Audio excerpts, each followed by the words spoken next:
What's your best on ice memory? 1,250 games. What's your favorite story? Best memory?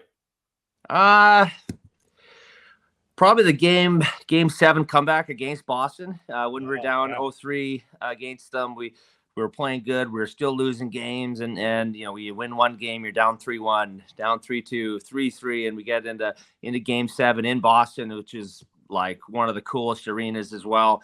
And bang, bang, bang, we're down 3-0 like 8 minutes into that game, and we're like, man, we just we're on the cusp of history, and then came JVR, got one end of the first. I scored in the second period. Danny B scored in the second period, and then Simon Gagne finished it off, and it was kind of, that was like we won our Stanley Cup. And then you looked at the scoreboard in the arena, and Pittsburgh and Montreal had a game 7 that night too. And I'm like, holy crap, Montreal's beaten Pittsburgh. We always had trouble against Sidney Crosby and Malkin and those guys. They'd light us up big time. And we're like, Montreal won. Like, we're going to the finals, boys, right? And then we end up winning in 5 and playing Chicago. And then we all know, Kaner got the OT winner there in game 6. But that whole run, that was magical. My family was at a lot of games.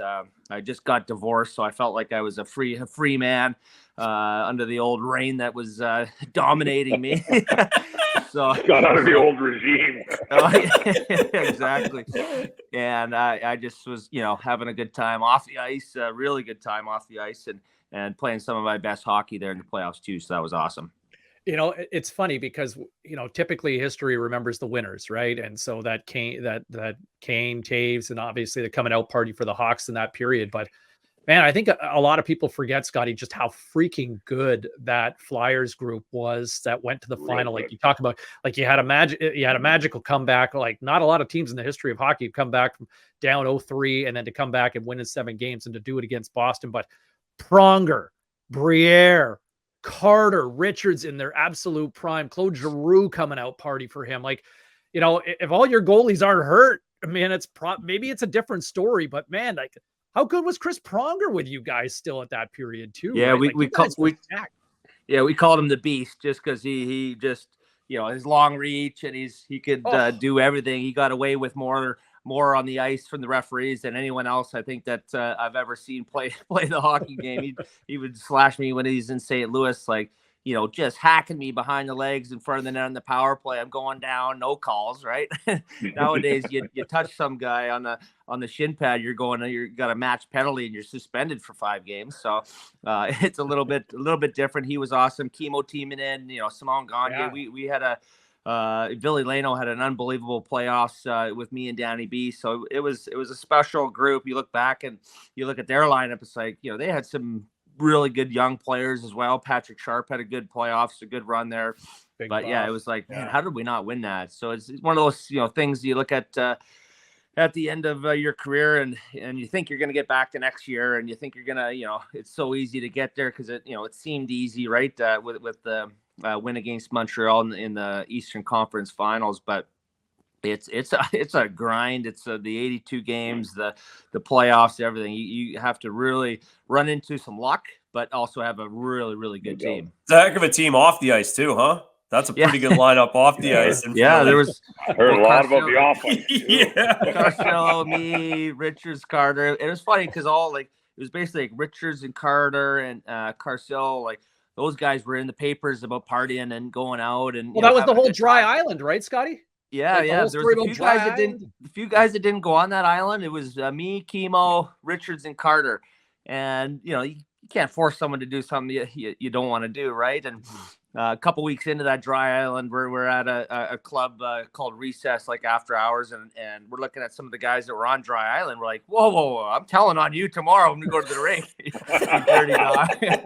And so sure enough, someone let the cat out of the bag, and so we all had to fess up to it in front of everyone. Or the guys that were on the island had to put their hands up, like you get sent to the principal's office. So it was Laviolette did it. I think more to kind of I don't know. He just got into our team, right? We just fired John Stevens, so he's trying to, get the guys to come together. And I think some guys did it, some guys didn't, some guys cheated on it, but it was more of a fun thing than kind of trying to lay the smack down. But yeah, we definitely, to go back to the off ice activities, those guys always maybe got the bad rap where, I'm just sliding in there, just got divorced. I'm going out with these guys just as much as they're going out. And my name wasn't mentioned once in the papers. Perfect. That's the way to go. Hartz, last time I saw you, obviously we went on that golf trip. You, me, Jake Borchek, and Dorsett joined us. Yeah. But I thought it was really, you guys, I haven't told you guys about it, but Hartz paid for everything. I didn't really know exactly what was going on. Like, I knew we were going. It was Jake's 1,000th game, but Hartz, maybe just tell the story about how that came about, because I thought that was incredibly nice to include me. Incredibly cool that you did that. Maybe just talk about how that came about with Borchek doing it for you, and touch on that a little bit. Yeah, so to rewind, a few years back, Hemo Tiemann and my best bud, he, I played with him in Nashville. We got traded to Philadelphia together. So I played, I think, in almost every game with him, right? And he got his 1,000th game. So I wrote him up a nice card or whatever. And I said, I'm going to get you an all expenses paid trip to Dublin or Ireland. And you pick a friend, I'll pick a friend, and let's go golf for, 6-7 days, something like that. And so we did that. And then I parlayed that into my bachelor party to my second wife. So we went to Iceland for 3-4 days. So we were gone for a couple weeks, and liver wasn't the same after that trip. But and then so Jakey, I love playing with Jakey, as you know, Kami, one of the best teammates, one of the best human beings, like salt of the earth guy, and he's not afraid to throw around some cash. So he got me a trip for my 1,000th game to go to Paris, France. Not as couples, but to go watch the French Open. And it was awesome. We saw the weekend, the finals weekend of the women's final, men's final. It was to go there, and I'm a big tennis guy now, so that was pretty sweet. So for Jakey's 1,000th game, I was like, well, let's go on a little golf trip. I'll pick you up in a PJ. So me and Kami and Jakey, and then Dorsett kind of jumped on the back end. We were supposed to go to Bruce Springsteen in Columbus, but he got COVID, so we kind of scrambled. Well, we didn't do anything that day, and then we PJs down to Charleston, South Carolina. Nice hotel, nice dinners. I told everyone to keep their wallets in their pockets. A couple late nights, and played the ocean course a couple times, and just had a real. I thought it was a great trip, and then we PJ'd back to Philly here, and then brought some of Jake's old teammates over to my house here, and had a bunch of beers as well, and just a great time, lots of great memories. And I think Jakey still owes me some money from that trip. Actually, thanks for reminding me. I'm pretty sure he does, actually.